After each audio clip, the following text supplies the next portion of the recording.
ಸ್ನೇಹಿತರೆ ನಮಸ್ತೆ. ನಾನು ಇವಾಗ ಎಲ್ಲಿದ್ದೀನಿಯಪ್ಪ ಅಂತಂದ್ರೆ ನೀವು ಹಿಂದ್ಗಡೆ ನೋಡ್ಬೋದು ವಿಧಾನಸೌಧದ ಒಳಗಡೆ ಇದ್ದೀನಿ.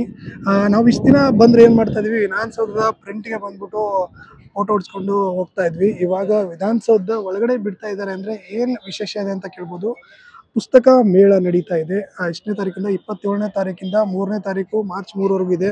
ಯಾರು ಬರ್ತೀರಾ ಬರ್ಬೋದು. ಏನಂದ್ರೆ ಗೇಟ್ ನಂಬರ್ 4 ಮತ್ತು ಗೇಟ್ ನಂಬರ್ 2ರಲ್ಲಿ ಬಿಡ್ತಾ ಇದ್ದಾರೆ. ಬಟ್ ಗೇಟ್ ನಂಬರ್ 4ಅಲ್ಲಿ ಏನಾಗುತ್ತೆ ಅಂದರೆ ನಿಮಗೆ ಅಲ್ಲಿ ಮೆಟ್ರೋಯಿಂದ ಇಳಿಯೋದ್ರಿಂದ ಫುಲ್ ರಶ್ ಆಗುತ್ತೆ. ಅದಕ್ಕೋಸ್ಕರ ಗೇಟ್ ನಂಬರ್ 4ಗೆ ಹೋಗ್ಬಿಡಿ. ಗೇಟ್ ನಂಬರ್ 2ಗೆ ಬನ್ನಿ. ಕಡಿಮೆ ಜನ ಇರ್ತಾರೆ, ಒಂದು 10-15 ಜನ ಇರ್ತಾರೆ.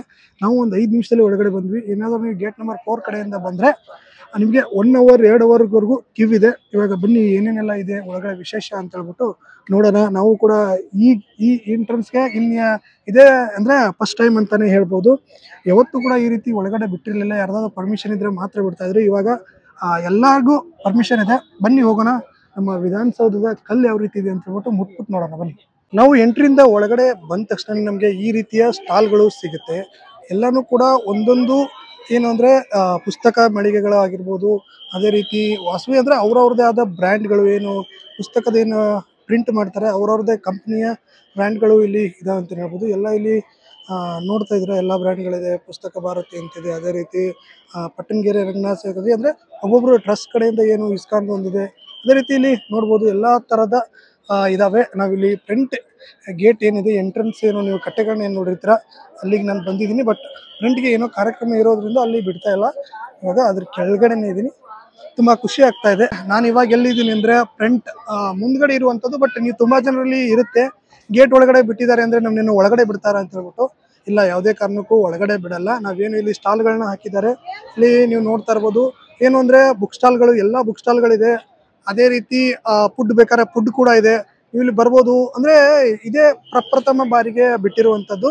ಇವಾಗ ಬನ್ನಿ ಏನು ಅಂದರೆ ಇವಾಗ ನೋಡೋಣ ಸ್ಟಾಲ್ಗಳು ಯಾವ ರೀತಿ ಇದ್ದಾವೆ, ಅವ್ರ ಎಕ್ಸ್ಪೀರಿಯನ್ಸ್ ಯಾವ ರೀತಿ ಇದೆ ಅಂತ ಹೇಳ್ಬಿಟ್ಟು ತಿಳ್ಕೊಳ್ಳೋಣ. ನನಗೂ ಆಸೆ ಇತ್ತು ಒಳಗಡೆ ಹೋಗೋಕ್ಕೆ, ಬಟ್ ಒಳಗಡೆ ಪರ್ಮಿಷನ್ ಇಲ್ಲ. ಅಂದರೆ ಯಾರಾದರೂ ಇನ್ಫ್ಲುಯೆನ್ಸ್ ಹೋದ MLA MP ಕಡೆಯಿಂದ ಬಂದರೆ ಬಿಡ್ಬೋದು ಅನಿಸುತ್ತೆ. ಬಟ್ ಇಷ್ಟು ಜನನ ಬಿಟ್ಟರೆ ಸೆಕ್ಯೂರಿಟಿ ಪರ್ಪಸ್ಗೋಸ್ಕರ ಬಿಡಲ್ಲ. ನೋಡೋಣ ನೆಕ್ಸ್ಟ್ ಇಲ್ಲಿ ಸ್ಟಾಲ್ಗಳಿಗೆ ಹೋಗೋಣ. ಒಂದೊಂದರಲ್ಲಿ ಹೋಗ್ಬಿಟ್ಟು ಮೀಟ್ ಆಗೋಣ. ಏನೇನಿದೆ, ಯಾವ್ಯಾವ ಥರ ಇದಾವೆ ಅಂತ ಹೇಳ್ಬಿಟ್ಟು ನೋಡೋಣ. ಸರ್ ನಮಸ್ತೆ. ನಮಸ್ತೆ ಸರ್. ಇಲ್ಲಿ ವಿಧಾನಸಭೆಯಲ್ಲಿ ಹಾಕ್ತಾ ಇದ್ರೆ ಹೇಗೆ ಅನಿಸ್ತಾ ಇದೆ ನಿಮಗೆ? ಸ್ಟಾಲ್ ಹಾಕಿದ್ದೀರಾ? ಸರ್, ಇದು ಮೊದಲಿಗೆ ಮಾನ್ಯ ಸಭಾಧ್ಯಕ್ಷರಿಗೆ ಧನ್ಯವಾದ ತಿಳಿಸ್ತೀನಿ ನಾನು. ಈ ಒಂದು ಪರಿಕಲ್ಪನೆ ಬಂದಿದ್ದಕ್ಕೆ, ಮತ್ತೆ ಒಂದು ಜನಸಾಮಾನ್ಯರು ಕೂಡ ಒಂದು ವಿಧಾನಸೌಧಕ್ಕೆ ಭೇಟಿ ಕೊಟ್ಟು ಪುಸ್ತಕ ಖರೀದಿ ಮಾಡಿ, ಅಂದ್ರೆ ಒಂದು ರೀತಿ ಇದು ಪಿಕ್ನಿಕ್ ಸ್ಪಾಟ್ ತರ ಆಗಿದೆ. ಈಗ ಕಳೆದ 2 ದಿನದಿಂದ ತುಂಬಾ ಜನ ಓದುಗರು ಬರ್ತಿದ್ದಾರೆ. ಕನ್ನಡ ಸಾಹಿತ್ಯಿಕ ಪುಸ್ತಕಗಳು ಮಾರಾಟ ಆಗ್ತಾ ಇದೆ ಹೆಚ್ಚೆಚ್ಚು.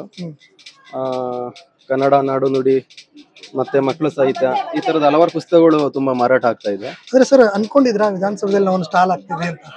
ಇಲ್ಲ, ಅನ್ಕೊಂಡಿರ್ಲಿಲ್ಲ. ಹಾಗಾಗಿ ನಾನು ಮೊದಲನೇದಾಗಿ ಹೇಳಿದೆ, ನಾನು ಸಭಾಧ್ಯಕ್ಷರಿಗೆ ಒಂದು ಕೃತಜ್ಞತೆ ಮತ್ತೆ ಧನ್ಯವಾದಗಳು ತಿಳಿಸಬೇಕು ಅಂತ ಹೇಳಿ. ಈ ಒಂದು ಪರಿಕಲ್ಪನೆ ಅವರಿಗೆ ಬಂದಿದ್ದಕ್ಕೆ, ಈ ರೀತಿ ಮಾಡಬೇಕು, ಪ್ರಕಾಶಕರನ್ನೆಲ್ಲ ಒಗ್ಗೂಡಿಸಿ ಮತ್ತೆ ಜನಸಾಮಾನ್ಯರು ಕೂಡ ಒಂದು ವಿಧಾನಸೌಧ ಪುಸ್ತಕ ಮೇಳದಲ್ಲಿ ಭಾಗವಹಿಸೋ ತರ ಮಾಡಿದ್ದಾರೆ. ಒಂದು ಅವಕಾಶ ಮಾಡಿಕೊಟ್ಟಿದ್ದಾರೆ. ತುಂಬಾ ಚೆನ್ನಾಗಿ ಆಗ್ತಾ ಇದೆ ಸರ್. ಅದನ್ನೇ ಸರ್ ಹೇಳ್ತಾ ಇರೋದು, ಹೇಗೆ ಆಗ್ತಾ ಇದೆ ಅಂದ್ರೆ ಬೇರೆ ಕಡೆದಕ್ಕೂ ಸ್ಟಾಲ್ಗಳು ಆಗ್ತಾ ಇರ್ತಾರೆ ನೀವು, ಅಲ್ಲಿದಕ್ಕೂ ಇಲ್ಲಿದಕ್ಕೂ ಹೇಗೆ ನಡೀತಾ ಇದೆ? ಸರ್, ಬೆಂಗಳೂರಲ್ಲಿ ಎಲ್ಲಾ ಭಾಗದಲ್ಲಿ ಈ ತರ ಮೇಳಗಳು ನಡೀತಾ ಇರತ್ತೆ. ಹಾಗಾಗಿ ಎಲ್ಲೇ ನೋಡಿದ್ರು ಕೂಡ ಪುಸ್ತಕ ಮಾರಾಟ ಆಗ್ತಾ ಇದೆ. ಹೆಚ್ಚೆಚ್ಚು ಬರ್ತಿದ್ದಾರೆ ಓದುಗರು. ತುಂಬಾ ಪುಸ್ತಕ ಮಾರಾಟ ಆಗ್ತಾ ಇದೆ ಸರ್. ಅಂದ್ರೆ ನಿಮ್ಮ ಹತ್ರ ಯಾವ್ಯಾವೆಲ್ಲ ಪುಸ್ತಕಗಳು ಜಾಸ್ತಿ ಸೇಲ್ ಆಗುತ್ತೆ ಮತ್ತೆ ಯಾವ್ಯಾವೆಲ್ಲ ಇದಾವೆ ಸರ್? ಸರ್, ನಮ್ಮಲ್ಲಿ ಕುವೆಂಪು, ತೇಜಸ್ವಿ ಅವ್ರದ್ದು, ಕಾರಂತ್ ಅವ್ರದ್ದು, ಹೀಗೆ ಎಲ್ಲಾ ಅನೇಕ ಪ್ರಖ್ಯಾತ ಸಾಹಿತ್ಯಗಳದೆಲ್ಲ ಪುಸ್ತಕಗಳು ಇದೆ. ಮಕ್ಕಳು ಸಾಹಿತ್ಯ ಪುಸ್ತಕಗಳು, ಹೀಗೆ ಕನ್ನಡ ನಾಡು ನುಡಿ ಸಂಬಂಧಪಟ್ಟಿರೋಂಥದ್ದು, ಐತಿಹಾಸಿಕ, ಈ ತರ ಪುಸ್ತಕಗಳು ಹೆಚ್ಚು ಮಾರಾಟ ಆಗ್ತಾ ಇದೆ. ಅಂದ್ರೆ ಸರ್ ಈಗ ಇನ್ನೊಂದು ಓದುಗರ ಹವ್ಯಾಸ ಸ್ವಲ್ಪ ಕಡಿಮೆ ಆಗ್ತಾ ಇದೆ ಅನ್ನಿಸ್ತಾ ಇದೆ. ಬಟ್ ಅದ್ರ ಬಗ್ಗೆ ನೀವೇನ್ ಹೇಳೋದು? ಸರ್, ಅದು ನಮ್ಮ ಒಂದು ಇದ್ರಲ್ಲಿ ಬಂದ್ಬಿಟ್ಟಿದೆ. ಅದು ಕಡಿಮೆ ಆಗ್ತಿದ್ದಾರೆ ಅಂತ ಖಂಡಿತ ಅದು ನಾವು ಆ ರೀತಿ ಭಾವಿಸೋದಿಲ್ಲ. ನಾವೆಲ್ಲೇ ಹೋದ್ರು ಪುಸ್ತಕ ಖರೀದಿ ಆಗ್ತಿದೆ. ತುಂಬಾ ಕೊಂಡ್ಕೊಂಡು ಓದ್ತಿದ್ದಾರೆ ಸರ್. ಅಂದ್ರೆ ಇನ್ನು ಎಷ್ಟು ದಿನ ಇರುತ್ತೆ ಏನು ಅಂತ? ಇನ್ನ 2 ದಿನ ಪುಸ್ತಕ ಮೇಳ ನಡೀಲಿದೆ ಸರ್. ನಿಮ್ಮ ಸ್ಟಾಲ್ ಹೆಸರು ಸರ್ ಏನಿದೆ? ಸರ್, ನಾನು ಕದಂಬ ಪ್ರಕಾಶನ ನಾಗೇಶ್ ಅಂತ ಹೇಳಿ. ಮಳಿಗೆ ಸಂಖ್ಯೆ ನಮ್ದು 5556. Okay sir, thank you. ಧನ್ಯವಾದಗಳು ಸರ್. ನಿಮ್ಮ ಜಿಜೆ ವಾಹಿನಿ ಯೂಟ್ಯೂಬ್ ವಾಹಿನಿ ಅಲ್ಲ, ಶುಭವಾಗ್ಲಿ. ಆಗ್ಲಿ ಸರ್, ಧನ್ಯವಾದಗಳು. ಸರ್ ನಮಸ್ತೆ. ನಮಸ್ತೆ. ನಿಮ್ಮ ಪ್ರಕಾಶಕರ ನೇಮ್ ಸರ್? ವಸಂತ ಪ್ರಕಾಶನ. ಇದೆಲ್ಲಿ ಬರುತ್ತೆ ಸರ್ ಲೊಕೇಶನ್ ನಿಮ್ದು? ಇದು ಬನಶಂಕರಿಯಲ್ಲಿ. ಓಕೆ. ಬನಶಂಕರಿ. ಈಗ ಇಲ್ಲಿ ವಿಧಾನಸಭೆಯಲ್ಲಿ ಸ್ಟಾಲ್ ಹಾಕಿದ್ದೀರಾ ಸರ್? ಅನ್ಕೊಂಡಿದ್ರಾ ನಾನು ಇಲ್ಲಿ ಬರ್ತೀನಿ ಸ್ಟಾಲ್ ಹಾಕ್ತೀನಿ? ಸ್ಟಾಲ್ ಹಾಕ್ದಾಗೆಲ್ಲ ಎಲ್ಲಾ ಕಡೆನೂ ಹೋಗ್ತೇವೆ. ಎಲ್ಲ ಕಡೆ ಆಗ್ತಾ ಇದ್ರ ಫಸ್ಟ್ ಟೈಮ್ ಅಂತ ಅನ್ಸುತ್ತೆ. ಹೌದು, ಇದು ಮೊದಲನೇ ಬಾರಿ ಮಾಡಿದ್ದಾರೆ. ಸಾರ್ವಜನಿಕರಿಗೂ ಒಳಗಡೆ ಬಿಟ್ಟಿದ್ದಾರೆ. ಹಾಗಾಗಿ ನಮ್ಗೆ ಸ್ಟಾಲ್ ಕೊಟ್ಟಿದ್ದು ಒಂದು ಒಳ್ಳೇದು. ಈ ತರ ಪುಸ್ತಕಕ್ಕೆ ಪ್ರೋತ್ಸಾಹ, ಸಾಹಿತ್ಯಕ್ಕೆ ಪ್ರೋತ್ಸಾಹ ಮೊದಲನೇದು. ಅಲ್ಲಿ ಬಂದು ಕೊಳ್ಳುವಂತ ಸಾರ್ವಜನಿಕರು ಏನಿದೆ ಅವರೆಲ್ಲರಿಗೂ ಒಳ್ಳೆ ಅವಕಾಶ ಇದೆ ಇಲ್ಲಿ ಬಂದು ಕೊಳ್ಳೋಕೆ. ಮತ್ತೆ ಬೇರೆ ವಿವಿಧವಾದಂತ ಪುಸ್ತಕಗಳು, ಬೇರೆ ಬೇರೆ ಇದು ಲೇಖಕರು ಆಗಿರ್ಬೋದು, ಸಾಹಿತಿಗಳು ಆಗಿರ್ಬೋದು, ಎಲ್ಲ ರೀತಿಯ ಪುಸ್ತಕ ಸಿಗೋದ್ರಿಂದ ಬರೋರ್ಗೆ ಅಂದ್ರೆ ಕೊಳ್ಳೋರ್ಗೆ ಒಳ್ಳೆ ಉತ್ತಮವಾದ ವೇದಿಕೆ ಇದು. ಹೇಗೆ ನಡೀತಾ ಇದೆ ಸರ್? ತುಂಬಾ ಚೆನ್ನಾಗಿ ನಡೀತಾ ಇದೆ. ಗುರುವಾರದಿಂದ ಶುರುವಾಗಿ ಒಟ್ಟು 4 ದಿನ ಕಾರ್ಯಕ್ರಮದಲ್ಲಿ ಚೆನ್ನಾಗಿ ನಡೀತಾ ಇದೆ. ಈ ದಿನ ಶನಿವಾರ ಆಗಿರೋದ್ರಿಂದ ಹೆಚ್ಚು ಜನ ಇದ್ದಾರೆ. ಅಂದ್ರೆ ಏನು ಸರ್ ಇಲ್ಲಿ ಮಾಡಿದಕ್ಕೆ ಏನಾದ್ರು ಡಿಸ್ಕೌಂಟ್ ಅಥವಾ ಏನಾದ್ರು ಪ್ರೈಸಸ್? ಹೌದು, ರಿಯಾಯಿತಿ ದರದಲ್ಲಿ ಕೊಡ್ತಾ ಇದೀವಿ. ಬೇರೆ ಬೇರೆ ರೀತಿಯಲ್ಲಿ ಬೇರೆ ಬೇರೆ ಪುಸ್ತಕಗಳು ಅವ್ರವ್ರ ರಿಯಾಯಿತಿಗಳು ಕೊಡ್ತಾ ಇದ್ದಾರೆ. ಹಾಗೆ ನಮ್ಮಲ್ಲೂ ರಿಯಾಯಿತಿಗಳಿದೆ. ಸೊ ಬಂದು ಆಸಕ್ತರು ಎಲ್ಲರೂ ಬಂದು ಪುಸ್ತಕ ಕೊಳ್ಳೋದಕ್ಕೆ.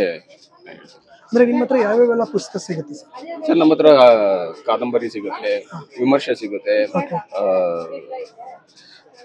ಇಲ್ಲಿ ನೋಡ್ತಾ ಇರ್ಬೋದು. ಮಕ್ಕಳ ಪುಸ್ತಕಗಳು ಸಿಗುತ್ತೆ, ಆಧ್ಯಾತ್ಮ ಸಿಗುತ್ತೆ, ಎಲ್ಲಾ ರೀತಿಯೂ ನಮ್ಮ ಹತ್ರ ಇದೆ. ಮತ್ತೆ ಸ್ವತಂತ್ರ ಹೋರಾಟಗಾರರು ಸಿಗುತ್ತೆ. ಸೊ ಪ್ರತಿಯೊಬ್ಬರದ್ದು ಇದೆ. ಆಲ್ಮೋಸ್ಟ್ ಎಲ್ಲೆಲ್ಲ ಸ್ಟಾಲ್ ಆಗ್ತೀರಾ ಸರ್? ಎಲ್ಲ ಕಡೆನು ಮಳಿಗೆ ಎಲ್ಲೆಲ್ಲಿ ಇರುತ್ತೆ ಅಲ್ಲೆಲ್ಲ ಹೋಗಿ. ಯಾಕಂದ್ರೆ ಇವತ್ತು ಒಂದು ವಿಚಾರ ಏನಂತಂದ್ರೆ ಜನಕ್ಕೆ ಹೋಗಿಕೊಳ್ಳೋ ಸಂಸ್ಕೃತಿ ಕಮ್ಮಿ ಆಗ್ಬಿಟ್ಟಿದೆ. ಹಾಗಾಗಿ ಅವ್ರು ಎಲ್ಲಿಗೆ ಹೋಗ್ತಾರ ಅಲ್ಲಿದ್ದಾಗ ಕೊಂಡ್ಕೊಳ್ಳೋ ಸಂಸ್ಕೃತಿ ಜಾಸ್ತಿ ಆಗಿರೋದ್ರಿಂದ ಹಾಗಾಗಿ ಮೊದಲನೇದು ಸಾಹಿತ್ಯ ಕಮ್ಮಿ ಆಗಿದೆ, ಆಸಕ್ತಿ ಕಮ್ಮಿ ಇದೆ. ಯಾಕಂದ್ರೆ ಆಂಗ್ಲ ಭಾಷೆದು ಪ್ರಭಾವಳಿ ಅದಾಗಿದೆ. ಆಮೇಲೆ ಶಾಲೆಗಳು ಒತ್ತಡಗಳು ಈ ರೀತಿ ಆಗಿರೋದ್ರಿಂದ ಏನಾಗಿದೆ, ಓದೋ ಸಂಸ್ಕೃತಿ ಕಮ್ಮಿ ಆಗಿದೆ. ಆದ್ರೆ ಅವರು ಹೋಗಿಕೊಳ್ಳಲ್ಲ. ಆದ್ರೆ ಅವ್ರು ಹೋಗಿ ಜಾಗದಲ್ಲಿ ಇದ್ರೆ ಖಂಡಿತ ಕೊಂಡ್ಕೊಳ್ತಾರೆ. ಈ ದಿನ ಅದೇ ನಮ್ಗೆ. ಈಗ ಓದೋ ಹವ್ಯಾಸದಿಂದ ಏನು ಉಪಯೋಗ ಅಂತ ನೋಡಿ, ಓದೋದು ಮೊದಲನೇದು. ಯಾಕಂದ್ರೆ ಮೊದಲನೇದು ಅಕ್ಷರ ಅಂತ ಒಂದಿದೆ. ನಾವೆಲ್ಲ ಮಾತಾಡ್ಬೇಕಾಗಿರೋದು ಅಕ್ಷರದಿಂದ ಶುರು ಆಗುತ್ತೆ. ಹಾಗಾಗಿ ಅಕ್ಷರ ಕಂಡೋಗೋದು, ಅಕ್ಷರ ಅಂದ್ರೆ ಉಳ್ಕೊಳ್ಳೋದು ಅಂತ ಅರ್ಥ. ಸೊ ಅಕ್ಷರ ಅಂದ್ರೆ ಉಳ್ಕೊಳ್ಳೋದು ಅಂತ. ಹಾಗೆ ನಾವು ಏನ್ ಮಾತಾಡ್ತೀವಿ ಅಥವಾ ಏನ್ ಓದ್ತೀವಿ ಅದು ನನ್ನ ಮಿದ್ಲಿ ಅಂತ ಏನ್ ಹೇಳ್ತೇವೆ, ಮಸ್ತಿಷ್ಕ ಏನೈತೆ ಅದು ಒಳಗಡೆ ಉಳ್ಕೊಳ್ಳೋದು. ಹಾಗಾಗಿ ನಾನು ಮದಕರಿ ನಾಯಕ ಇದ್ದಾಗ ನಾನು ಹುಟ್ಟಿಲ್ಲ. ಆದ್ರೆ ನಾನು ದುರ್ಗಾಸ್ತಮನ ಹೋದಾಗ ಮದಕರಿ ನಾಯಕನ ಮತ್ತೆ ಅವನ ಸುತ್ತಮುತ್ತ ಏನಿತ್ತು, ಆಗ ಪರಿಸರ ಏನಿತ್ತು ಅದು ನನ್ಗೆ ಗೊತ್ತಾಗುತ್ತೆ. ಸೊ ಹಾಗಾಗಿ ಏನಾಗುತ್ತೆ, ನಾವು ಪುಸ್ತಕ ಓದಾಗ ನಮ್ಮ ಗತ ಈಗ ಇರೋದು ಮತ್ತೆ ಮುಂದೆದಂತೂ ಗೊತ್ತಾಗಲ್ಲ. ಅದ್ಯಾರು ಬರೆದ್ರೆ ಅದು ಒಂದು ಕಾಲ್ಪನಿಕನೇ ಆಗುತ್ತೆ. ಆದ್ರೂ ಸಹ ಗತದ್ದು ನಮ್ಗೆ ಗೊತ್ತಾಗ್ಬೇಕು ಅಂದಾಗ ನಮ್ಗೆ ಏನಾಗುತ್ತೆ, ಪುಸ್ತಕಗಳು ಸಾಹಿತ್ಯ ಓದಾಗ ನಮ್ಗೆ ಗೊತ್ತಾಗುತ್ತೆ. ಧನ್ಯವಾದ.